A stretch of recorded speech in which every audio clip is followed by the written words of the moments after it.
ಆಯ್ತು ಎಲ್ಲ ಸರಿ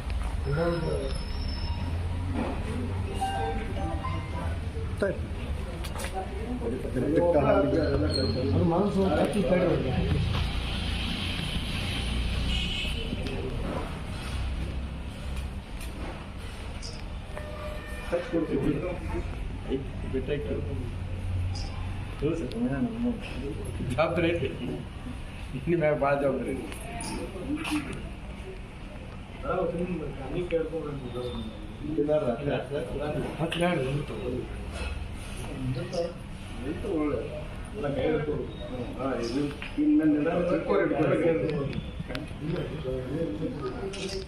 ಈಗ ನೋಡ್ರಿ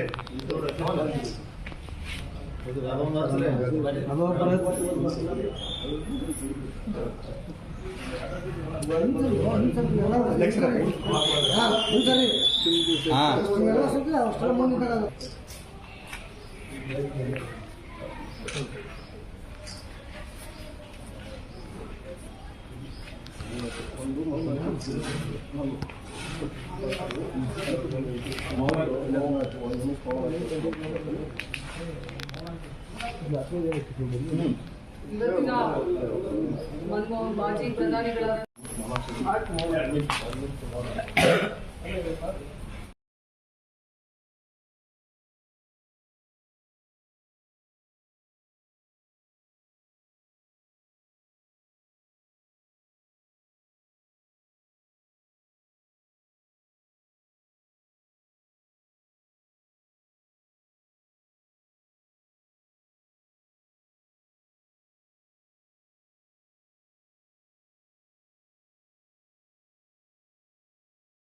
ಇದನ್ನು ನಮ್ಮೆಲ್ಲರಿಗೂ ಅತೀವ ದುಃಖವನ್ನ ತಂದಿದೆ ಅಂತ ಹೇಳೋದಕ್ಕೆ ಬಯಸ್ತೀವಿ. ಯಾಕಂತಂದ್ರೆ ಅವರು ಪ್ರಧಾನಿಗಳಾಗಿ ಒಬ್ಬ ಪ್ರಧಾನಿ ಅನ್ನೋದಕ್ಕಿಂತ ಆರ್ಥಿಕ ತಜ್ಞರಾಗಿ ಎಲ್ಲಾ ದೇಶಗಳು ಕೇವಲ ಭಾರತ ದೇಶ ಅಷ್ಟೇ ಅಲ್ಲ, ಅಮೆರಿಕ ದೇಶ ಕೂಡ ಆರ್ಥಿಕ ಒಂದು ಸಂಕಷ್ಟದಲ್ಲಿ ಇದ್ದಾಗೂ ಕೂಡ ಒಬಾಮಾ ಅವ್ರಿಗೂ ಸಲಹೆ ನೀಡಿದಂತ ಮಹಾನ್ ವ್ಯಕ್ತಿ. ಇವತ್ತು ಇಡೀ ಎಲ್ಲಾ ದೇಶಗಳಿಗೂ ಆರ್ಥಿಕ ತಜ್ಞರಾಗಿ ಕೆಲಸ ಮಾಡಿದಂತ ವ್ಯಕ್ತಿ ಯಾರಂದ್ರೆ ಅದು ಮನಮೋಹನ್ ಸಿಂಗ್ ಅವರು ಅಂತೇಳಿ ಇವತ್ತು ನಾವೆಲ್ಲ ಸ್ಮರಿಸಬೇಕಾಗುತ್ತೆ ಬಂಧುಗಳೇ.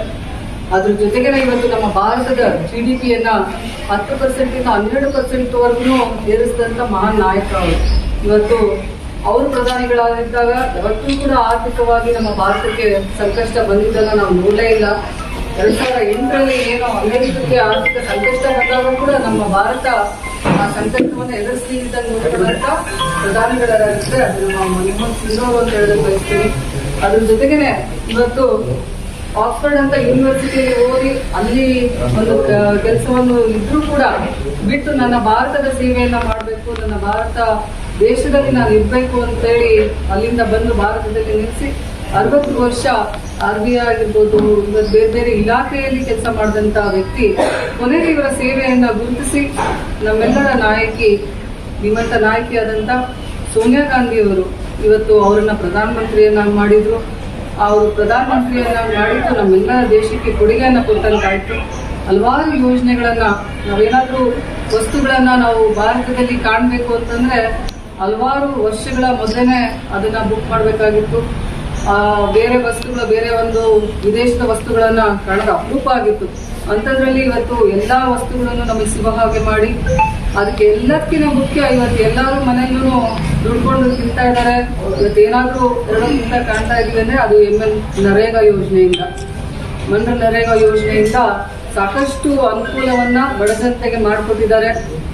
ಅದರ ಜೊತೆಗೇನೆ ಇವತ್ತು ಮಹಿಳೆಯರ ಆರ್ಥಿಕವಾಗಿ ಸಬಲೀಕರಣಗೊಳ್ಳೋದಕ್ಕೂ ಕೂಡ ಸಾಕಷ್ಟು ವ್ಯವಸ್ಥೆಯನ್ನ ಮಾಡಿದ್ದಾರೆ. ಯುವಕರು ಅವರ ಅವಧಿಯಲ್ಲಿ ಎಲ್ಲೂ ಕೂಡ ನಿರುದ್ಯೋಗ ಪರಿಸ್ಥಿತಿಯನ್ನ ನಾವು ಎದುರಿಸಲಿಲ್ಲ. ಆದರೆ ಇವತ್ತಿನ ಪರಿಸ್ಥಿತಿ ಬರೇ ಪ್ರಚಾರಕ್ಕೆ ಸೀಮಿತ ಆಗಿದೆ. ಇವತ್ತಿನ ಪರಿಸ್ಥಿತಿ ಭಾರತದ GDP ಯಾವ ಲೆವೆಲ್ ಅಲ್ಲಿ ಇದೆ ನೀವೆಲ್ಲರೂ ನೋಡ್ತಾ ಇದ್ದೀರಾ. ಇವತ್ತು ಮಾನ್ಯ ಒಬಾಮಾ ಅವರಿಗೆ ಮಾತಾಡೋದಕ್ಕೆ ಕೊಟ್ರೆ ಇವಾಗಿನ ಪ್ರಧಾನಿ ಮಂತ್ರಿ ಬದಲಿ ಅವರು ಮಾನ್ಯ ದಿವಂಗತ ಮನಮೋಹನ್ ಸಿಂಗ್ ಅವರ ಬಗ್ಗೆ ಮಾತಾಡಿದ್ರು. ಇವತ್ತು ನಾವು ಕಷ್ಟದಲ್ಲಿದ್ದಾಗ ನಮ್ಮನ್ನ ಕೈ ಹಿಡಿದಂತ ವ್ಯಕ್ತಿ ಮನಮೋಹನ್ ಸಿಂಗ್ ಅವರು ಅಂತೇಳಿ 1 ತಾಸಿಗೂ ಹೆಚ್ಚು ಅವ್ರನ್ನ ಸ್ಮರಿಸಿದ್ರು. ಇದರಲ್ಲಿ ನಮಗೆ ಹೆಮ್ಮೆ ಪಡಬೇಕು. ನಾವೆಲ್ಲರೂ ಭಾರತೀಯರು ಇಂಥ ಒಬ್ಬ ಧೀಮಂತ ನಾಯಕ ನಮ್ಮೆಲ್ಲರ ನಡುವೆ ಅವರ ಬಡತನದಿಂದ ಬಂದರೂ ಕೂಡ ಇವತ್ತು ಬೀದಿ ದ್ವೀಪಗಳು ಲಾಟಿನಲ್ಲಿ ಓದಿದ್ರು ಕೂಡ ಅಂತ ಉನ್ನತ ಸ್ಥಾನದಲ್ಲಿ ಅವರ ಬಾಲ್ಯದಲ್ಲಿ ತಾಯಿಯನ್ನು ಕಳ್ಕೊಂಡು ಬಹಳ ಉನ್ನತ ಶಿಕ್ಷಣವನ್ನ ಪಡೆದು ಇವತ್ತು ಭಾರತ ದೇಶಕ್ಕೆ ಅವ್ರ ಮಾತು ಕಡಿಮೆ. ಅವ್ರು ಯಾವಾಗೂ ಹೇಳ್ತಿದ್ರಂತೆ, ನಾನೊಂದು ಅವರ ಮಾತನ್ನ ನೋಡಿದಾಗ ನಮ್ಮ ಸಾಧನೆಗಳು ಮಾತಾಡ್ಬೇಕು ಹೊರತು ಮಾತುಗಳೇ ಸಾಧನೆ ಆಗ್ಬಾರ್ದು ಅಂತೇಳಿ ಅವರ ಒಂದು ವಾಕ್ಯವನ್ನ ಸ್ಮರಿಸ್ತಿದ್ರು. ಮೌನಿ ಯೋಗಿ ಅಂತ ಹೇಳಿ ಕರಿತಿದ್ರು ಅವರಿಗೆ. ಮನಮೋಹನ್ ಸಿಂಗ್ ಅನ್ನೋದಕ್ಕಿಂತ ಮೌನಿ ಸಿಂಗ್ ಅಂತೇಳಿ ಕರೆದಂತ ಆಡಿಸಿದಂತ ಒಂದು ಇಯರ್ಸ್ ಅಂತ ವ್ಯಕ್ತಿನೇ ಬಹಳ ಜನ ಇದ್ದಾರೆ. ಅವ್ರು ಯಾವತ್ತೂ ಕೂಡ ಮೌನವಾಗಿದ್ರು ಕೂಡ ಅವರ ಕೀರ್ತಿ ಅಪಾರವಾದದ್ದು, ನಮ್ಮ ದೇಶಕ್ಕೆ ಕೊಟ್ಟಂತ ಕೊಡುಗೆ ಅಪಾರವಾದದ್ದು. ಈ ಒಂದೆಲ್ಲ ಕೊಡುಗೆಗಳನ್ನ ಅವ್ರನ್ನ ನೀಡಿದಂತ ಸೇವೆಯನ್ನ ಇವತ್ತು ನಾವೆಲ್ಲರೂ ಸ್ಮರಿಸಬೇಕು. ಇಂಥ ಅಪರೂಪದ ರತ್ನವನ್ನ ನಾವಿವತ್ತು ಕಳ್ಕೊಂಡಿದೀವಿ ಅಂತೇಳಿ ಬಹಳ ದುಃಖ ಅನಿಸ್ತಾ ಇದೆ. ಯಾಕಂದ್ರೆ ಆರ್ಥಿಕಕ್ಕೆ ಸಲಹೆ ನೀಡಿದಂತ ಎಲ್ಲರಿಗೂ ಕೂಡ ಇನ್ನೂ ಕೂಡ ಅವರ ಒಂದು 92 ವರ್ಷ ಆದ್ರೂ ಕೂಡ ಆರ್ಥಿಕವಾಗಿ ಸಲಹೆ ನೀಡುತ್ತಿದ್ದಂತ ವ್ಯಕ್ತಿ ಇವತ್ತು. ಅಂತ ಒಬ್ಬ ವ್ಯಕ್ತಿಯನ್ನ ನಾವೆಲ್ಲರೂ ಕಳ್ಕೊಂಡು ಇವತ್ತು ನಮ್ಮ ಭಾರತ ಬಡವಾಗಿದೆ ಅಂತ ಹೇಳೋದಕ್ಕೆ ಬಯಸ್ತೀನಿ. ಅಂತ ಆರ್ಥಿಕ ತಜ್ಞರನ್ನ ಕಳ್ಕೊಂಡಿರ್ತ ನಾವು ನಮ್ಮೆಲ್ಲರಿಗೂ ಕೂಡ ಇವತ್ತು ಹೆಚ್ಚಿನ ಸಂಖ್ಯೆಯಲ್ಲಿ ಎಲ್ಲಾ ಜನರಿಗೂ ಭಾರತದ ದೇಶದಲ್ಲಿರುವಂತ ಎಲ್ಲಾ ಪ್ರಜೆಗೂ ಕೂಡ ಇವತ್ತು ಅವರನ್ನ ಸ್ಮರಿಸ್ತಾ ಇದ್ದಾರೆ. ಅಂತ ವ್ಯಕ್ತಿ ಮುಂದೊಂದು ದಿನ ಮತ್ತೆ ಮಹಾನಾಯಕ ಆಗಿ ಹುಟ್ಟುಬರಲಿ ಅಂತೇಳಿ ಆ ಭಗವಂತನಲ್ಲಿ ಪ್ರಾರ್ಥಿಸಿ ಮತ್ತೊಮ್ಮೆ ದೇಶ ಸೇವೆ ಮಾಡುವಂತ ಅವಕಾಶ ಭಗವಂತ ಕಲ್ಪಿಸಲಿ ಅಂತೇಳಿ ದೇವರಲ್ಲಿ ಪ್ರಾರ್ಥಿಸ್ತಾ ಅವರ ಆತ್ಮಕ್ಕೆ ಶಾಂತಿ ಸಿಗಲಿ, ಅವರ ಕುಟುಂಬಕ್ಕೆ ದುಃಖ ಭರಿಸುವಂತ ಶಕ್ತಿ ನೀಡಲಿ ಭಗವಂತ ಅಂತೇಳಿ ಭಗವಂತನಲ್ಲಿ ಪ್ರಾರ್ಥಿಸ್ತೀನಿ. ಅಪಾರವಾದ ನೀಡಿರುತ್ತಾರೆ.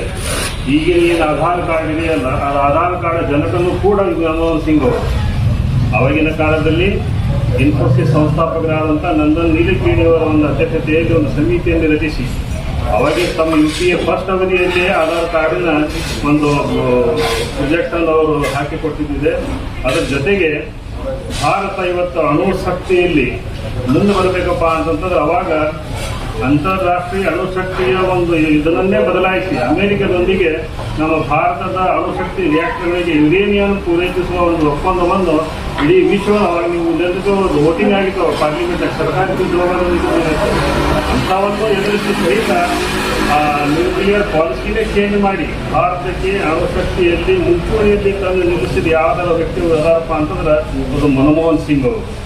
ಜೊತೆಗೆ ಅವರು ತನ್ನಂತ 4 ಕ್ರಾಂತಿಕಾರಿ ಯೋಜನೆಗಳು, ಒಂದು ಯೋಜನೆ ಬಗ್ಗೆ ನಮ್ಮ ಅಧ್ಯಕ್ಷರು ಹೇಳಿದ್ರು, ಅದು ಮನ್ರೇಗಾ.